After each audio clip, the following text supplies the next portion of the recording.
Ahora pues, he aquí la mano del Señor está contra ti, y serás ciego, y no verás el sol por algún tiempo. E inmediatamente cayeron sobre él oscuridad y tinieblas, y andando alrededor buscaba a quien le condujese. ¿Recuerda usted que este episodio es de que hay un mago que quiere convencer a un gobernador muy importante para que no crea en Jesús? El problema finalmente no es Pablo, que Pablo está siendo atacado, porque nosotros no somos los importantes. El problema es que alguien sea obstaculizado para que pueda creer y conocer a Jesús. Y estaba yo pensando que seguramente entre los argumentos que Elimas, llamado también Bar Jesús, el mago, debe haber esgrimido, es que afirmaría que lo que Pablo enseñaba era mentira, ¿no? Eso es como natural que hubiese acusado a Pablo de anunciar mentiras. Y lo reflexionaba yo también porque las noticias de esta semana nos dicen que en cierto país de Sudamérica se están aprobando leyes contra todo el fascismo. Y lo curioso es que ese fascismo de ese país considera que todos los que no creen igual que ellos son los fascistas. Y en ese mismo tenor de pensamiento, el que usted sea un creyente, en que usted crea que hay bien y mal, el que usted crea que hay que respetar la vida, el que usted ponga a Dios y el Evangelio en primer lugar, sería calificado por ellos como fascismo. Y entonces son argumentos suficientes para que seamos perseguidos, ¿no? O sea, eso no está lejos, quiero que lo considere, pero me sorprendía eso, que el hereje califica a los otros de herejes, que el que está engañado por el diablo dice que los demás están engañados por el diablo, que los verdaderos fascistas dicen que usted es un fascista. Es curioso, así me imagino a Simón el Mago. Entonces, Pablo lo deja ciego por una indicación del Espíritu. No quiero abundar en eso, ya vimos toda la relación que hay entre el verbo mirar y la idea de la iluminación y de los iniciados y de la auténtica revelación de Dios, y todo eso lo vimos el domingo pasado. Pero solo retomo la última parte de la frase: andando alrededor buscaba a quien le condujese de la mano. ¿No le parece que este contraste literario es muy interesante? Mientras que Elimas se preciaba de ser un guía, de ser un iluminado, que llevaría al procónsul a la sabiduría escondida, ahora necesita que alguien lo guíe. Ahora busca y palpa pidiendo de favor que alguien le guíe. ¿Puede ver ese contraste? ¿Sí? Porque decía Jesús precisamente a aquellos legalistas que se sentían buenos y que no querían reconocer su pecado, que eran ciegos, guías de ciegos. Al fin, Simón el Mago, no, este no es Simón el Mago, este es Bar Jesús el Mago, reconoce que necesita ser guiado. Tal vez a usted le parezca cruel de parte de Pablo dejar ciego a alguien, ¿no? ¿No suena poco cristiano?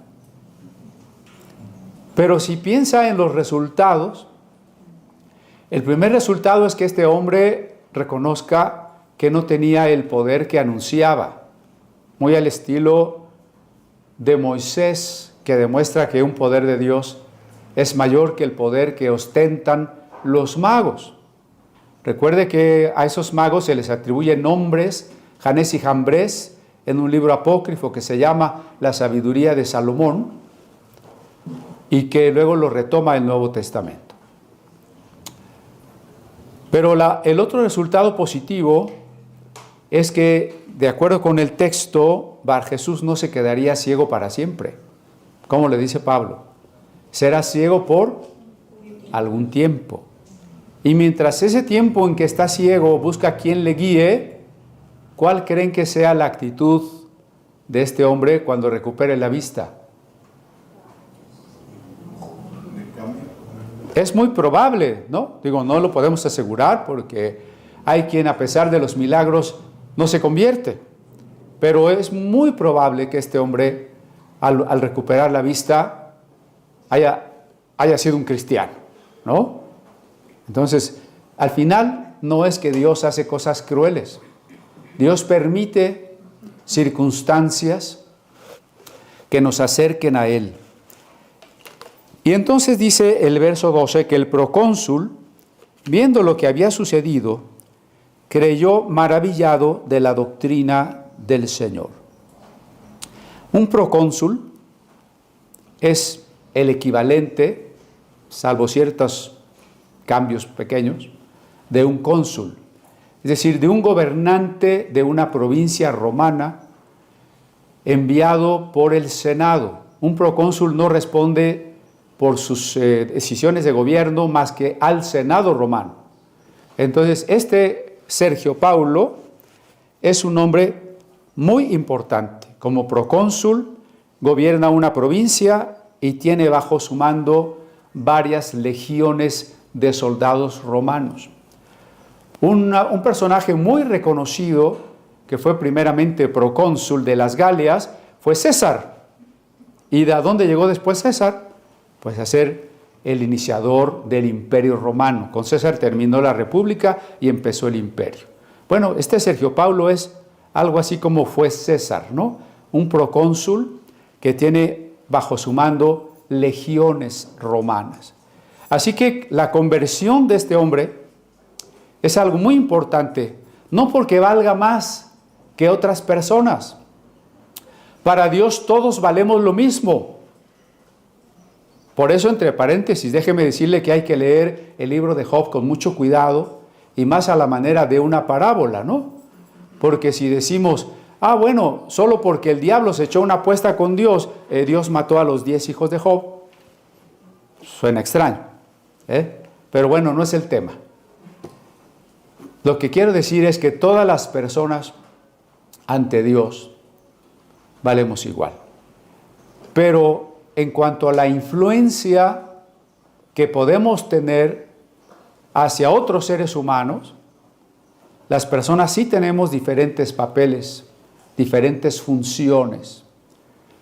Yo no dudo que el diablo está principalmente interesado en tentar, en engañar a las personas que tienen influencia sobre otros millones de personas, como gobernantes, políticos, grandes empresarios transnacionales, filósofos, son engañados y ellos pueden engañar a millones de personas, ¿no? Asimismo también, cuando una persona que tiene influencia social, política, se convierte, el beneficio de su conversión puede alcanzar a muchísimas otras personas. Hay resultados de la obra que Dios nos ha mandado a hacer que no podremos en esta vida conocerlos.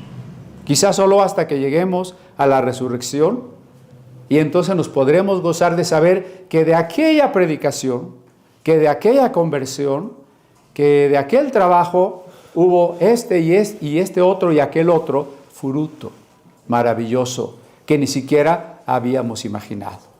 Algo así como cuando el profeta dice que la semilla que sembramos no vuelve vacía, que llegará el tiempo de la cosecha. ¿Cuántas personas, cuánto fue la iglesia bendecida por la conversión de Sergio Paulo? No lo sabemos del todo y yo creo que Pablo menos. Pero de lo que sí estamos seguros es de que Dios estaba muy interesado en que este hombre que efectivamente estaba dispuesto a creer en Cristo no fuese estorbado. Y por eso el Espíritu Santo guió a Pablo para castigar a este mago temporalmente y que el Evangelio pudiera cumplir su cometido. En el verso 12, pues, creyó maravillado de la enseñanza del Señor. Que Dios nos respalde con el poder de su Espíritu, con las obras sobrenaturales de su Espíritu, para que haya gente que pueda creer, pero así, no solo creer, sino creer maravillada. El verso 13 dice: habiendo zarpado de Pafos, Pablo y sus compañeros arribaron a Perge de Panfilia, pero Juan, apartándose de ellos, volvió a Jerusalén. Este Juan, si recuerda, es el jovencito llamado Juan Marcos. Ya muy brevemente hemos dicho quién es este Juan Marcos. Era hijo de una mujer que se llamaba Miriam o María, que prestó su casa para que allí se celebrara la Pascua, la última cena de Jesús. Y que en esa casa, que seguramente era muy amplia y que tenía unas estancias arriba, que elegantemente el castellano de Casiodoro llama aposento alto, ahí estaban los discípulos de Jesús que venían de Galilea, pero que se quedaron a vivir temporalmente en Jerusalén. Allí vivían. Ahí continuaron en la oración hasta aquella fiesta de Pentecostés, en que el Espíritu Santo descendió sobre todos ellos. ¿Se acuerdan que platicamos de esa mujer? Platicamos de esa casa. Precisamente Lalo conoció aquella casa donde nos reuníamos en aquellos años, ¿no? 1975, 76, 74, donde tuvimos todas esas bendiciones. A la manera de esta casa. Bueno, Juan Marcos era el hijo de María. Y también comentamos que cuando Jesús fue prendido en el huerto, Juan Marcos era un jovencito que quizá a escondidas de su mamá se salió de la cama, solo envuelto en una sábana, para seguir a Jesús allá al huerto. Y cuando los soldados lo quisieron detener, lo asieron de la sábana y entonces él se fue corriendo desnudo, ¿no? Bueno, ese Juan Marcos ahora se fue al viaje misionero con Bernabé y con Saulo. Y estuvo con ellos en esta primera narración de testificar al procónsul Sergio Paulo en la isla de Chipre. Pero cuando salieron de la isla de Chipre y llegaron a las puertas del Asia Menor, a Panfilia, curioso nombre, ¿no? Filos es amor y pan es todo. A la región donde todos son muy amorosos. No sé el nombre, no es que todos lo fueran, pero Juan Marcos dijo: yo ya me regreso a Jerusalén. Esto fue un problema. Esto fue un problema porque es un ejemplo de inconstancia.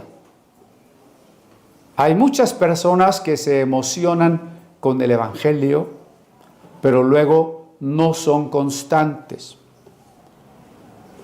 Está ejemplificado en cuanto a salvación en la parábola del sembrador. Recuerdan que el sembrador salió a sembrar y parte de la semilla cayó entre espinas. Y la semilla germinó y la planta brotó, pero las espinas, que representan los afanes de la vida, los deseos de enriquecerse, el decir estoy muy ocupado en mi trabajo, hicieron que esas personas se apartaran del Evangelio y la semilla se murió. Ahí está explicando Jesús que son los que reciben el Evangelio con gozo al principio, pero luego abandonan la fe. En el libro El progreso del peregrino, que yo le invito a leer si es que no lo ha leído, todos deberíamos haber leído ese libro, El progreso del peregrino. Vamos a pedir en librería que nos tenga siempre Progresos del peregrino. Hay personajes así, ¿no?, que salen de la tierra de condenación y abandonan luego el camino de Jesucristo. Pero no solo se puede abandonar el camino de Cristo en la fe, también se puede abandonar en el ministerio. Ambas situaciones son muy tristes. Y saben, porque hoy gran parte de la Iglesia de Cristo ha tomado las formas del mundo, que son las formas emocionales. ¿A qué me refiero con las formas emocionales? Para que no se nos olvide, vamos a expresarlo en una frase. Han convertido el culto en un show. ¿Cómo se puede convertir el culto en un show? ¿Por qué no mejor quitamos este púlpito, pintamos todo esto de negro, estas luces las ponemos de colores, echamos un poquito de humo aquí en el escenario, este coro y este piano los cambiamos por un conjunto rock and rollero, ¿sí? Y todos nos ponemos a brincar y a gritar y a tirarnos al piso y nos vamos a emocionar mucho. Y entonces a veces las expresiones de quien anima a la gente se dirigen solo a las emociones. Yo he estado en reuniones donde quien está al frente invita a la oración o al canto y su palabra constantemente repetida es sienta, sienta. Y entonces es como que uno tiene que autosugestionarse para sentir, ¿no? ¿Cuántos sienten el poder del Espíritu? No, pues si yo digo que no, no, ¿verdad? Yo. Si es algo que hay que sentir o que alguien va a hacer que yo lo sienta porque él lo dice, ¿de qué se trata? A veces empieza la reunión con, ¿qué diríamos? La escena de que supuestamente todos estamos muy gozosos. Me invitaron a una iglesia por aquí, por Azcapotzalco, y entonces, ¿saben cómo empezó el culto? De repente el grupo empezó con unos tamborazos y la música a todo volumen, y unos que tenían unas banderitas se pusieron a correr por todo el auditorio, ¿no? O sea, el culto empezó a todo gozo. Pero piense que los que llegamos esta mañana, ¿no es cierto que algunos no llegamos tan gozosos? ¿No es cierto que algunos seguro llegarán con la necesidad de confesar sus pecados? ¿No es cierto que otros llegarán agobiados o con peticiones por problemas muy fuertes? ¿Por qué tenemos que suponer a priori que todos llegamos muy gozosos y victoriosos y lo primero que queremos es brincar? Esa es una manipulación de las emociones. El problema de las emociones es que son momentáneas, duran muy poquito. Y en algunas personas sus emociones son todavía más breves, ¿eh? Hace 2 minutos estaba muy contento y ahora está muy enojado. Bueno, y por eso la gente cuando en el culto siente que pudo volcar sus emociones, porque todo se prestó a una especie de estímulo, de acicate de las emociones, la gente sale y dice, ¡ay, qué bendecido estuvo el culto! Ahora sí hubo avivamiento, no como en comunidad apostólica, puros himnos ahí que ni me lo sé, ¿verdad? Ahora sí hubo avivamiento, salimos, brincamos, nos gritamos, nos desfogamos. ¿Cuánto dura eso? Pues como para el lunes o martes ya necesito, quiero cargar la pila otra vez, ¿no? Pero sobre todo las emociones, ¿cuánto transforman la vida? Las emociones no transforman la vida. Así son las conferencias de superación personal y motivacional. El conferencista entra corriendo al escenario, brinca y habla maravilloso. Tú eres un campeón, tú vales mucho, tú eres un emprendedor. Y ya sale uno, no, ahora sí. Y al otro día ya. No queremos emociones, queremos la transformación que solo produce el Espíritu Santo. Y mucha gente quiere servir a Dios porque se emociona. Alguna vez les decía que tristemente la invitación para ir a las misiones, que los jóvenes se vayan, es emocional. Jóvenes, allá en tal país no hay evangelio, necesitamos misioneros. Y entonces por ahí un joven que dice, pues no entré a la prepa, no tengo trabajo, me invitan a ir a la India, pues me voy a la India. Emociones, ¿no? Pero allá en el Evangelio de Lucas estudiamos cómo los jóvenes le decían a Jesús que lo querían seguir. Y entonces llegó un joven y le dijo, maestro, yo te quiero seguir. Nada más deja que me vaya y me despida de mi familia. Y Jesús, en vez de decirle, no, claro que sí, ya tengo otro discípulo, vente luego, Jesús le dice, ¿quieres irte a despedir de tu familia? El que pone la mano en el arado y mira atrás, no es digno de mí. Yo no sé si ese joven de todas maneras se fue con Jesús o dijo, no, este maestro está muy exigente. Y luego llegó el segundo y le dijo, maestro, yo te quiero seguir, pero deja que primero vaya y entierre a mi padre. Y Jesús no le dijo, sí, necesito otro discípulo. Bueno, sí, es más, te acompaño, vamos al sepelio. Deja que los muertos entierren a sus muertos. Tú ven y sígueme. Déjeme usar una expresión corriente. Para que alguien pudiera seguir a Jesús, Jesús le ponía las peras a peso, ¿no? O sea, no estaba emocionando jóvenes para que lo siguieran. Jesús les estaba diciendo desde el principio, ¿tú me quieres seguir? Debes de saber que yo no tengo ni almohada, No tengo ni almohada. ¿Tú eso quieres? Vente. ¿Tú quieres hacerte rico? ¿Tú quieres viajar? ¿Tú quieres ser famoso? ¿Tú quieres ser un gran predicador? ¿Tú quieres un cristianismo victorioso, próspero, de liderazgo? Mejor no vengas. Y entonces muchos se desaniman en el ministerio. Puedo pensar en este momento en una larga lista de jóvenes que no siguieron en el Evangelio, por ejemplo, ¿no? Insisto con los que tenemos muchísimos años de conocernos como Alma, bueno, de conocernos, es mi hermana, imagínense cuántos años tenemos de conocernos.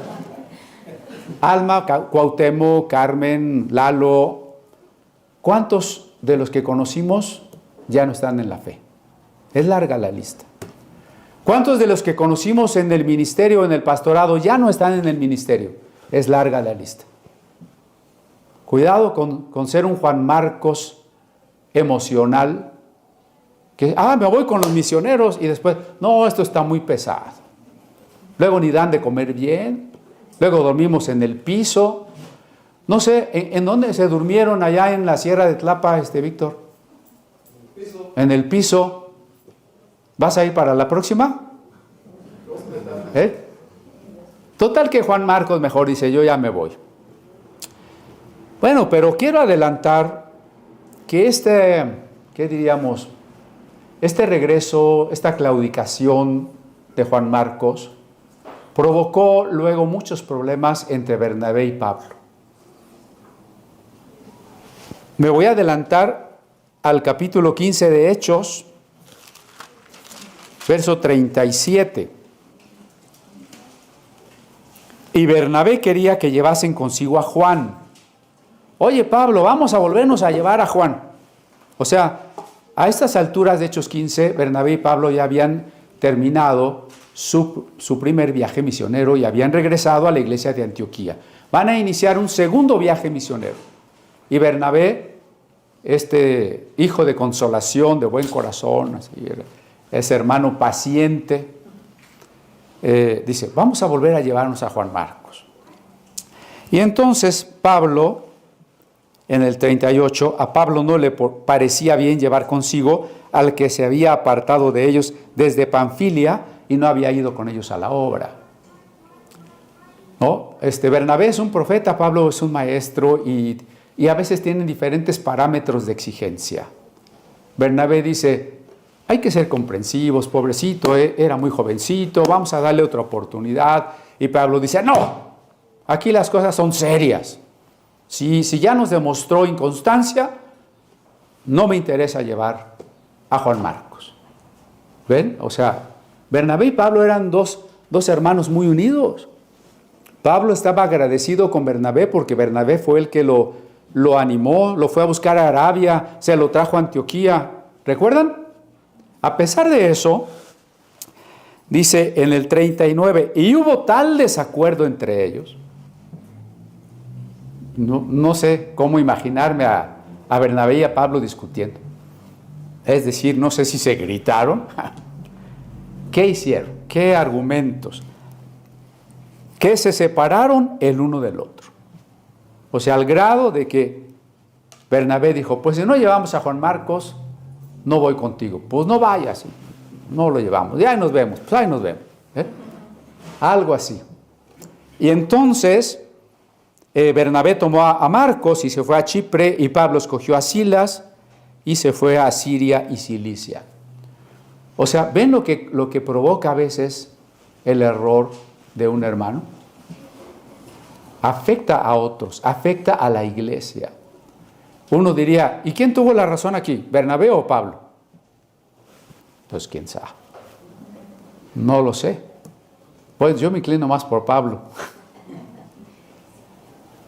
Aunque va a decir Areli que no es cierto, que yo le doy chance a todos, ¿no? Pero déjeme decir que a pesar de esto, Dios es tan misericordioso que nos restaura. Eso también es muy importante. ¿Quién de nosotros no le ha llegado a fallar a Dios? ¿Quién de nosotros no se ha ido de vacaciones a Babilonia? ¿No? ¿Quién de nosotros, de los que estamos en el ministerio, no tuvo un tiempo fuera del ministerio? Yo estuve 10 años fuera del ministerio. Pero vean cómo Dios restaura, ya que estamos hablando de este Juan Marcos. Por lo pronto en Colosenses 4:10, perdónenme que los lleve yo a varios pasajes de la Biblia. Colosenses 4:10.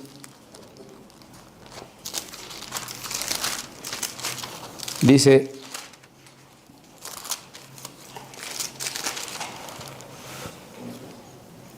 Aristarco, mi compañero de prisiones, os saluda, y Marcos, el sobrino de Bernabé. Pues con razón Bernabé quería apoyar a Marcos, ¿no? Pero quien está escribiendo esta carta es Pablo. Y lo que nos refleja es que Marcos está acompañando a Pablo. Finalmente, la relación entre Marcos y Pablo se reanudó, y seguramente la reconciliación con Bernabé. Y ahora Marcos, que ha madurado, que ha sido restaurado por el Señor, es mencionado aquí como estando con Pablo. Y dice, acerca del cual habéis recibido mandamiento, si fuere a vosotros, recibidle. Ahora Pablo lo recomienda. Aquí está conmigo Marcos, y yo le estoy pidiendo que vaya, y cuando llegue allá con ustedes, recíbanlo. Igualmente encuentro acerca de Bernabé, de este Juan Marcos, que el segundo evangelio fue atribuido a Marcos. Claro, el texto no dice, yo soy Marcos el autor, ¿no? Pero desde el siglo II, un historiador y padre de la iglesia que se llamó Papías, nos testifica que ese segundo evangelio pudo haberlo escrito Juan Marcos, en ese entonces secretario del apóstol Pedro. Y nosotros le llamamos segundo evangelio porque está después de Mateo, pero de acuerdo a los críticos, a los que estudian cómo se originaron los evangelios, la propuesta es que Marcos es el primero de los evangelios y que tanto Mateo como Lucas tomaron material de Marcos. Si esto es cierto, a mí me sorprende la manera en que Dios restauró a Marcos. No solo volvió a trabajar en las misiones con Pablo, sino que el Espíritu Santo le ayudó para redactarnos el evangelio más antiguo. Y que pues ese evangelio fue tan valioso que luego Mateo y Lucas tomaron material de él para que los 3 primeros evangelios, por ese material en común, se llamen ahora evangelios sinópticos, es decir, desde un mismo punto de vista. La tradición dice que Marcos predicó también en Egipto y que el origen de la iglesia copta, es decir, de la iglesia de Egipto, es Marcos. Y lo más seguro es que Marcos murió como obispo de la iglesia de Alejandría, torturado por los incrédulos. Entonces yo diría que Dios efectivamente le restauró, ¿no? Trabajó con Pedro, con Pablo, inició misiones en Egipto y tuvo el privilegio de ser obispo de Alejandría y de morir por Cristo en Alejandría. Pero bueno, volvamos a Hechos y pensemos allí en no ser Juan Marcos, en este otro sentido de abandonar cuando las circunstancias son difíciles. Nuestra fe es la certeza de que Dios está con nosotros. La fe no es un sentimiento, La fe no es un sentimiento. Ay, es que hoy siento que Dios está conmigo. Y al otro día me despierto, es que yo siento que Dios ya no me oye. Ninguna de las dos estados del alma importan. Lo que importa es que la fe es una certeza. Hoy sientes que Dios está contigo, qué bueno. Hoy sientes que Dios no está contigo, no importa. Hay una certeza, Dios está contigo. ¿No lo dice Romanos 8? Que estaremos en angustia, prueba, espada, desnudez, hambre. Pero en todas estas cosas somos más que vencedores. La fe no es un cómo me siento hoy. Por eso, si ustedes se fijan, yo aquí no empiezo, hermanos, ¿cuántos están gozosos hoy? ¿Cuántos dan gloria a Dios? ¿Me han oído decir eso? Ni me oirán. La fe no es eso. La fe es una certeza. Es la decisión de habernos entregado a Cristo en respuesta a su promesa de que Él está siempre con nosotros, ¿no? Entonces, sea cual sea la tribulación, Él está con nosotros. Déjenme insistir que no podemos depender de nuestro estado de ánimo. El estado de ánimo es cambiante. Yo recuerdo a un hermano, yo creo que Alma se acuerda y a lo mejor Lalo, Delfinito le decíamos, ¿no? Cuando andaba bien animado decía, para mí el diablo no es una serpiente, es una lombricita. ¿No? Se sentía eufórico, ¿no? Pero cuando andaba mal, andaba mal. Y yo no sé siquiera ahora dónde está, ¿no? Pero no podemos depender de nuestros estados de ánimo. Dependemos de la palabra de Dios. Dependemos de las promesas de Dios. ¿Sí me explico? Por eso es que la profundidad en la meditación de la Escritura es muy importante. Por eso es que no vemos el cristianismo como una serie de cosas que hacer, de reglas que seguir, porque el legalismo siempre está unido a la superstición. Nosotros tenemos que ir a entender que el cristianismo es una entrega de nuestro ser a Dios. Ahora que digo que el legalismo siempre está unido a la superstición y que estábamos hablando de la ceguera de Simón el Mago, no quisiera que se me pase que el día de mañana tendremos un eclipse total de sol. ¿Y por qué mencionarlo? Porque muchas personas, e incluidos muchos cristianos, no han abandonado la superstición de suponer que si va a haber un eclipse, algo va a pasar. Los antiguos creían que cuando pasaba un cometa, o cuando había un eclipse, o cuando la luna se veía roja, eran señales, eran augurios que estaban anunciando calamidades, que después del paso de un cometa vendrían plagas, desgracias sociales, o los reinos se tambalearían. Y la gente tenía gran temor a estos fenómenos que hoy sabemos son perfectamente naturales. Y quizás porque si la gente pensaba que el sol era su Dios más importante y no tenían más idea que eso. Imagínense que un día se rompe la regularidad y el sol se oscurece. Pues sí, era para dar terror, ¿no? ¿Qué le pasa a nuestro Dios? Si la luna era una diosa, si las estrellas eran dioses, ¿cómo es que una estrella se acerca y va caminando y parece que se va a caer a la tierra? Tendremos que llegar al siglo XVII, al nacimiento de la ciencia contemporánea, para que personas como Halley nos puedan demostrar, y era un cristiano, que los cometas no traían calamidades de ningún tipo. No tenía nada que ver con las plagas, con las desgracias humanas. Así que mañana que esté el eclipse, no vaya a pensar que usted va a recibir más energía si se va a la azotea, ¿no? No vaya a pensar que... Bueno, y estaba viendo un video que por ahí alguien publicó en uno de nuestros grupos de que este eclipse es una señal de que Cristo ya viene pronto, que ya va a ser el rapto, y que como Israel ya se está peleando con Irán, que ahora sí ya segurito viene el rapto. Hermanos, la segunda carta de Tesalonicenses en su capítulo 2 tiene las palabras donde Pablo nos dice: no se dejen engañar, ni se dejen, voy a parafrasear, espantar.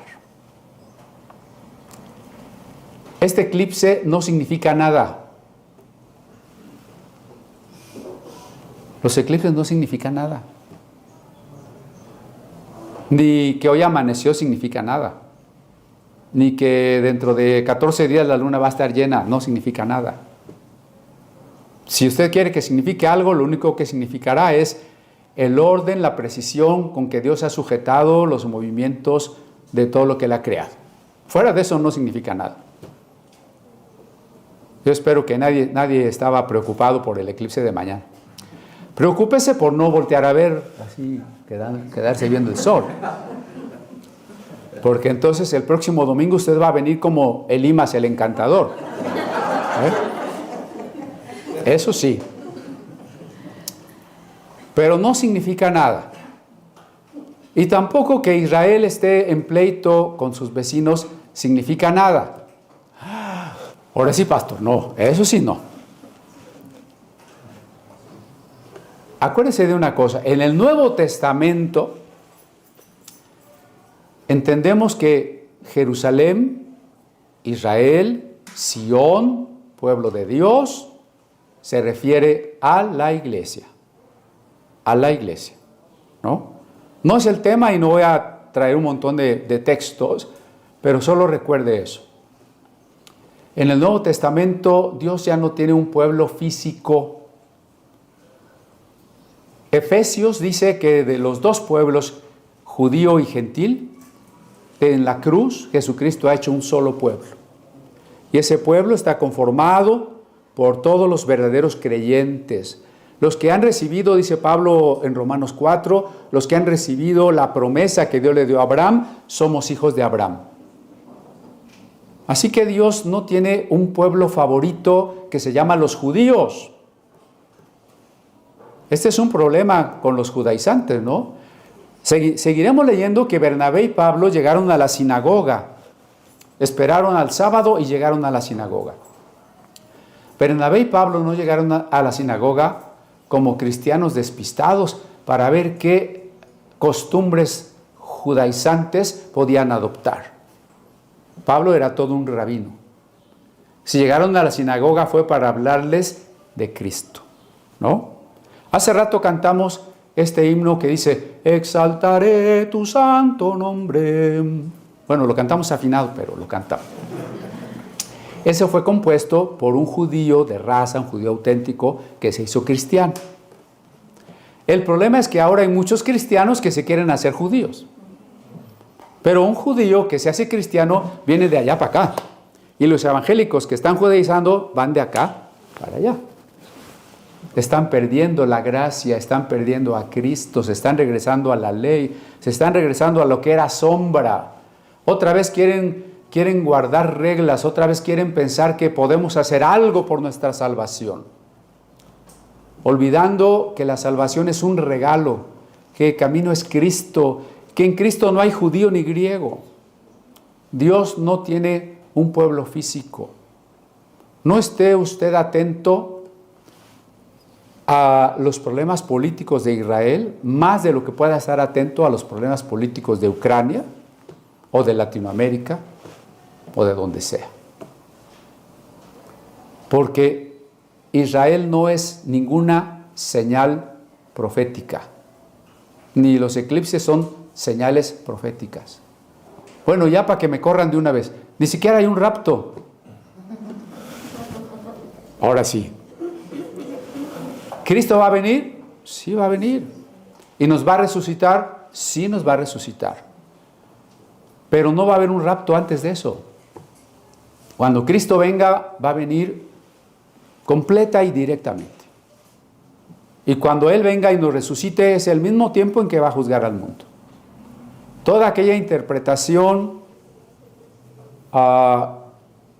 que en la madrugada yo estaba pensando, cómo es que a veces los cristianos tenemos la misma comezón, a ver si con esa palabra me doy a entender más, la misma comezón que los que les gusta adivinar el futuro. ¿Qué diferencia hay entre Nostradamus y decir, es que cuando sea la tribulación va a durar 7 años y a los 3 y medio va a pasar esto y luego el anticristo para acá y para allá, y como si usted tuviera un mapa y hasta presumimos, ¿no? Hasta ponemos fechas de cuándo va a pasar todo eso. Este video que les digo que vi, que mandaron ahí, decía, es que como este es el tercer eclipse, significa que en 40 días ya viene Cristo. O sea que mañana, que es 8 de abril, para el principios de mayo, ya tiene que venir Cristo. No, hermanos. Ni se dejen engañar por las teorías dispensacionalistas de rapto, tribulación, milenio y todo eso. Cuando Cristo venga, viene y se establece el reino. No se dejen engañar porque los fenómenos naturales sean señales que anuncian plagas y demás cosas, ¿no? Escándalos parecidos hacen cuando en el horizonte a la luna la vamos a ver roja. Y entonces empieza, no, es que ya es la cuarta luna roja, y las lunas rojas, quién sabe qué, y las trompetas, y que Israel, y que... Israel físico, y menos el Estado de Israel. Hay una diferencia entre el Israel físico, los judíos que están por todo el mundo, y el Estado de Israel. Hay una gran diferencia. El Estado de Israel no es el pueblo escogido. Puras herejías aquí, ¿verdad? Es que tenemos que ser coherentes. ¿Quién es el pueblo escogido? Alce la mano. Usted es el pueblo escogido. En fin, vamos allá al versículo 14 de Hechos 13. Pasando de Perge, llegaron a Antioquía de Pisidia y entraron en la sinagoga un día de reposo y se sentaron. Esto es lo que les digo. Bernabé y Pablo de ninguna manera entraron a una sinagoga para hacerse más judíos, para aprender costumbres judías. Ellos eran judíos.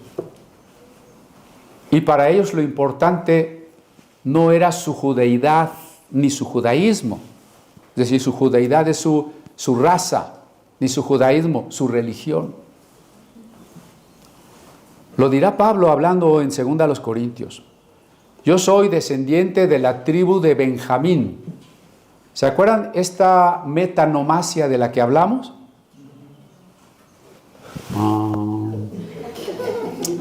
Que Pablo se cambió de nombre. Que era Saúl o Saulo, que representaba al primer rey de Israel. Y que Saulo dijo, yo no me quiero llamar como el primer rey de Israel. Si la tribu de Benjamín es el hijo más pequeño de Jacob, el hijo más pequeño de Jacob, yo también quiero ser el más pequeño. Y se cambió su nombre de Saulo por Paulo, que quiere decir pequeño, ¿no es cierto? Y por eso en esa segunda carta a los Corintios dice, de la tribu de Benjamín, fariseo de fariseos, en cuanto a la ley, irreprochable, pero todo eso lo estimo como pérdida. Y si somos más literalistas con el griego, todo eso lo reputo como estiércol. ¡Ah, caray! Entonces, no me vea tan feo cuando digo lo que digo. Pablo está bien consciente de que su raza, su judeidad, su tribu, sus formas religiosas, ante lo que significa Cristo y la nueva criatura en Cristo, no significa nada. Por eso no nos quedemos ahí por las ramas, y por las supersticiones y por los legalismos. No se olvide esto, legalismo y superstición van así, bien enganchados. Los hermanos que están predicando puras reglas y que te debes de portar muy bien son los mismos que dicen, y deja tu Biblia abierta en el Salmo 91 en la sala de tu casa para que se vayan los malos espíritus. El cristianismo es entregarle nuestra vida a Cristo. El sábado, como se reúnen los judíos en la sinagoga, el sábado llegaron allí ellos y se sentaron respetuosamente como visitas en la sinagoga. Y entonces, después de la lectura de la ley y de los profetas, dice el verso 15, ¿cómo se llama la Biblia antes de llamarse Biblia?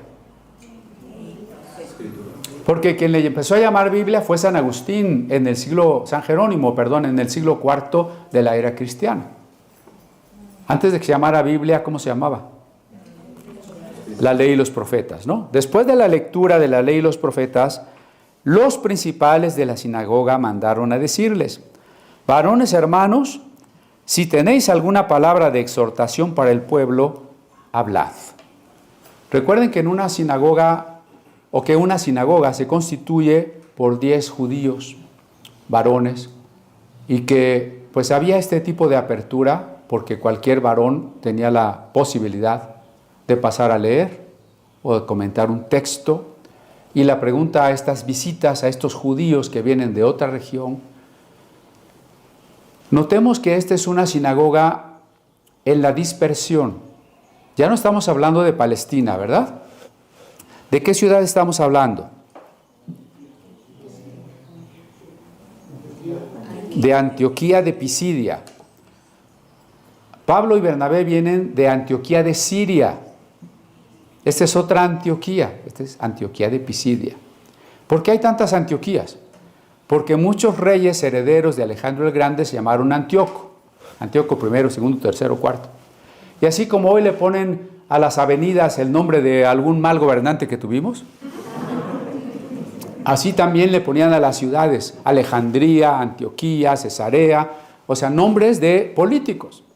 Por eso había varias Antioquías. La Antioquía que está arribita de Israel, en la zona de Siria, es Antioquía de Siria. Y esta Antioquía de Pisidia está en el Asia Menor. Pero como es una sinagoga allí, en la diáspora, en la dispersión, entonces estos judíos leen la Biblia griega Septuaginta y predican en griego. Y le dicen a Bernabé y a Pablo que si tienen una palabra de exhortación quiere decir animar. Exhortar no quiere decir regañar. Porque de repente alguien se acerca a otro, hermanos, que yo te voy a exhortar. O sea, te voy a dar de bibliazos, ¿no? No, exhortar es animar. ¿Tienen una palabra de ánimo para nosotros? Entonces Pablo, levantándose, echa señal de silencio con la mano. Pablo es el que más predicaba en público. O sea, Bernabé también, ¿no? Dice que animaba y seguramente discipulaba y veía qué problemas tenía la gente, pero la enseñanza la tenía Pablo. Por eso vamos a ver después que algunos paganos lo confundieron con el dios Hermes, el mensajero de los dioses. Hermes es la raíz de la palabra hermenéutica. Por cierto, estoy dando un curso de hermenéutica, si se quiere inscribir. Pero pensaban que Pablo era Hermes porque pues, es el que predicaba. Y entonces, les dice, varones israelitas y los que teméis a Dios. Es decir, en la sinagoga había dos tipos de hombres. Los judíos de raza, circuncidados, y los gentiles simpatizantes del judaísmo. Esta frase, temerosos de Dios, no son los judíos, sino los no judíos que se están acercando a la religión judía. El Dios de este pueblo de Israel escogió a nuestros padres y enalteció al pueblo, siendo ellos extranjeros, en tierra de Egipto, y con brazo levantado los sacó de ellos. ¿Quién no conoce la historia de que Dios escogió a Abraham y de que los hebreos salieron de Egipto? Pues ya hasta vimos la película de los 10 mandamientos, ¿no? ¿Por qué parece aquí que Pablo les está diciendo algo que todo el mundo sabe? ¿No es una pregunta? ¿No les surge esa pregunta? Pablo les está volviendo a contar una historia que deberíamos suponer que en la escuela dominical se lo aprendieron. Bueno, aquí hay dos cosas importantes. La primera es que la conciencia de nación judía está todavía en tiempos de formación. Cuando nosotros leemos la Biblia, por ejemplo, historias de la época de David o cualquiera de los reyes, suponemos que todos los judíos de esa época comprenden lo que nosotros comprendemos con cierta sencillez, que Dios hizo un pacto con el pueblo de Israel, que lo sacó de Egipto, que le dio la tierra prometida, eso que hoy es conocido por nosotros, no era entendido por los judíos de esas épocas. ¿Cuál es la prueba de eso? Pues la prueba de eso es, en primer lugar, toda la idolatría que les invadió durante todos esos siglos por parte de las religiones vecinas. Y el mensaje de los profetas Isaías, Jeremías, etcétera, ¿de qué están hablando siempre? Tratando de hacerles una conciencia de que Dios hizo un pacto con ellos, de que Dios los libertó de Egipto, de que Dios le dio una promesa a Abraham, de que Dios les entregó la tierra. ¿Ven que es un discurso reiterado desde los tiempos de Isaías? Pero el cautiverio en Babilonia y las desviaciones de conceptos religiosos, el sincretismo judío del intertestamento y la idolatría en la que muchas veces cayeron, son pruebas de que esta conciencia de identidad no estaba bien forjada. Esto de la identidad es un problema, ¿no? La gente que busca identidad, ¿qué nos está diciendo? Que no la tiene. Es que yo quiero saber si soy hombre o soy mujer, si soy mexicano o soy chino, ¿sí? Si soy humano o soy una cebra, un gato. Si hay jóvenes que se sienten un gato, ¿no? Entonces, ese problema también es un problema de la comunidad muchas veces, ¿sí? Con todo el fervor y la fe que los hermanos tlapanecos tienen, seguramente no conocen todavía su identidad en la rama de la Reforma, ¿no? O sea, estoy seguro que si les preguntamos cosas de la historia de la iglesia, pues no saben. Pero ¿para qué vamos hasta Tlapa? Aquí en Tonantzin, ¿no? ¿Cuánto conocemos de la historia de la iglesia? No vamos a hacer un examen ahorita, pero váyaselo haciendo usted. ¿Quién fue Ireneo? ¿Quién fue Orígenes? ¿Quién fue Ambrosio? ¿Quién fue Wesley? ¿Quién fue Calvino? Fuera de Hugo, creo que nadie sabe quién fue Calvino aquí, ¿verdad? O sea, pues así estaban los judíos de ese tiempo, ¿eh? No crean que tenían clara su conciencia de pueblo y de pacto, que era lo más importante. No lo tenían claro. Y mucho menos lo vinculaban con la manera en cómo aparecería la salvación anunciada, el Mesías predicho. No lo sabían. Así que no debe extrañarnos que Pablo y Bernabé comiencen volviendo a contar la historia. Porque el título de nuestra plática de hoy, ya la voy a comenzar, ya acabé la introducción. No es cierto, ya acabamos, pero el título de hoy es La historia es profecía. ¿Cómo que la historia es profecía? Porque parece la historia aludir al pasado y la profecía al futuro. Recuerde que profecía es un mensaje de parte de Dios. Y sí puede haber profecía hacia el futuro que no constaría de fechas y detalles. Tal vez si alguien le pregunta, oye, pero esta guerra que puede iniciarse entre Israel e Irán, que sería mucho más grave, ¿cómo se relaciona con la profecía bíblica? Respuesta, no se relaciona.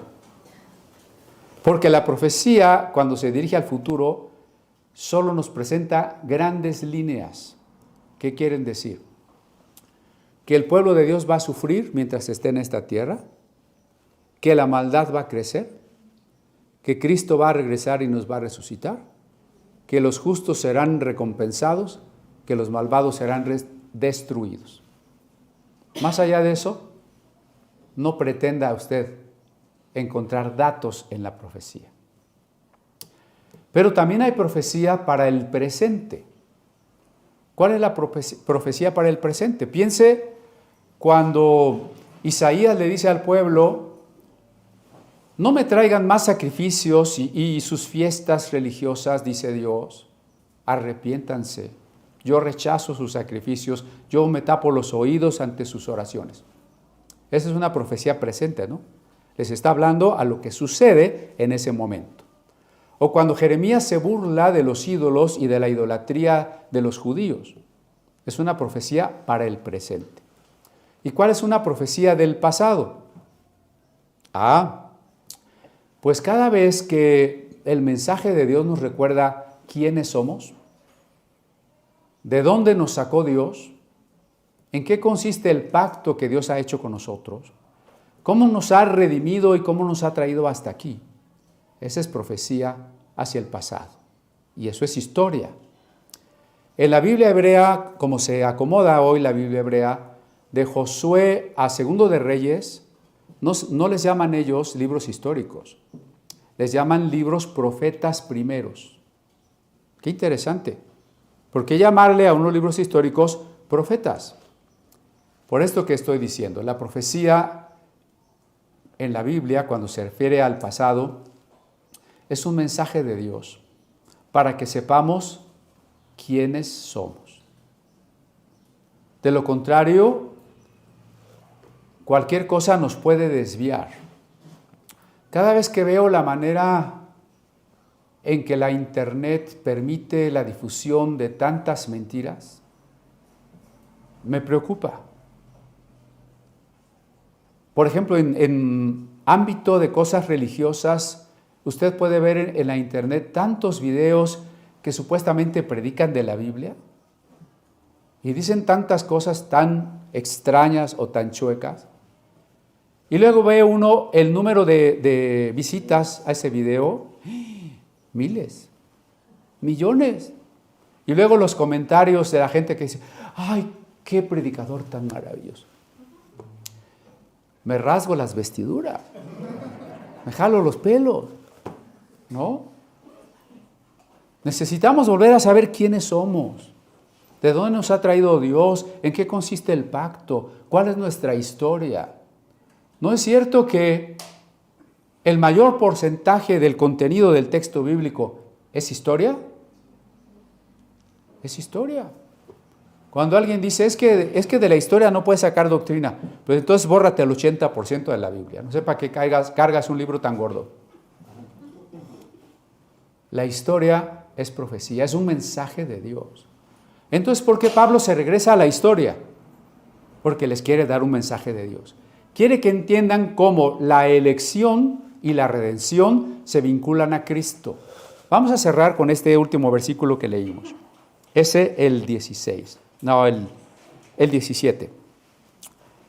Dios escogió a nuestros padres, ahí está la elección. Enalteció al pueblo, siendo ellos extranjeros en tierra de Egipto, y con brazo levantado los sacó de ella. La elección y la redención. La elección que no es por méritos. Cuando alguien dice, es que Dios escogió al pueblo judío porque ellos eran los mejores. No ha entendido. Dios escogió al pueblo judío porque ellos eran los más fieles, o los más guapos, o los más bonitos, los más inteligentes. Cuando Dios escogió a Israel, Israel no existía. Abraham no fue israelita ni fue judío, era un arameo errante. Y su esposa era estéril, así que Israel no existía. Dios no lo escogió porque era grande, lo escogió porque Dios lo formó. ¿Y para qué lo formó? ¿Para qué lo eligió? ¿No dijimos hace rato que no es el pueblo de Dios? Oiga, pastor, usted ya se está contradiciendo. ¿Para qué eligió Dios al pueblo judío? Recordemos un pasaje de Isaías que luego retoma Lucas. Luz para ser revelada a los gentiles. El pueblo judío fue escogido para que todas las naciones supieran de Dios y para que el Mesías que vendría del pueblo judío fuera una bendición para todos los pueblos. Entonces, la elección no es una elección exclusivista, solo ustedes. Los demás, fuera, no me interesan, se van a ir al infierno todos. Son inferiores. No es así. La elección tiene un propósito. En ti serán benditas todas las familias de la tierra. Pero la mera elección no es suficiente. Requiere que nosotros aprendamos y experimentemos la salvación de Dios. Que entendamos que no es nuestro esfuerzo, nuestro mérito, el por qué hemos sido elegidos. Esta afirmación de muchos hermanos hoy es que Dios no ama a los pecadores. Bueno, eso significa que si a ti sí te ama, es que tú eres muy bueno, ¿verdad? Entonces tú no eres pecador. Entonces, ¿por qué Dios te eligió a ti? Pues por bueno. Ese es un orgullo, una soberbia. Cuando dice que Dios redimió al pueblo de Egipto, significa que los hebreos eran esclavos y no se podían salvar por sí mismos. Es Dios quien los rescató de allí, no se rescataron ellos solos. Es Dios quien los rescató. ¿Cómo los rescató? La metáfora es con brazo levantado. El brazo de Dios, el brazo poderoso que menciona el Éxodo, significa la manifestación del poder divino. Y incluso en la teología cristológica, tipológica, el brazo de Dios puede significar Cristo, el ángel de Jehová. Y entonces lo que está diciendo Pablo es muy importante. Ya que nos invitan a hablar, les diría, recordemos lo más esencial de la historia, que es un mensaje de Dios de quiénes somos y a qué fuimos llamados. Vamos a recordar eso para que puedan vincularlo con lo que significa el mensaje de Jesús a quien nosotros anunciamos. Primera cosa, fuimos elegidos por Dios sin mérito alguno, fue Dios quien nos formó. A pesar de ello, nosotros caímos en la esclavitud y en la opresión y no podíamos salvarnos a nosotros mismos. Dios nos salvó porque quiso, por su pura misericordia, y la manera en que nos salvó es una manera histórica. La salida de Egipto no es una metáfora, no es una ficción, no es una novela. Es un hecho histórico que se constituye en base de todo lo que Dios ha hecho. Por eso los 10 mandamientos comienzan diciendo: yo soy Jehová tu Dios, que te saqué de tierra de Egipto. No solo es no tendrás dioses ajenos, sino reconoce que yo soy Dios, el único Dios, pero soy un Dios que actúa en la historia.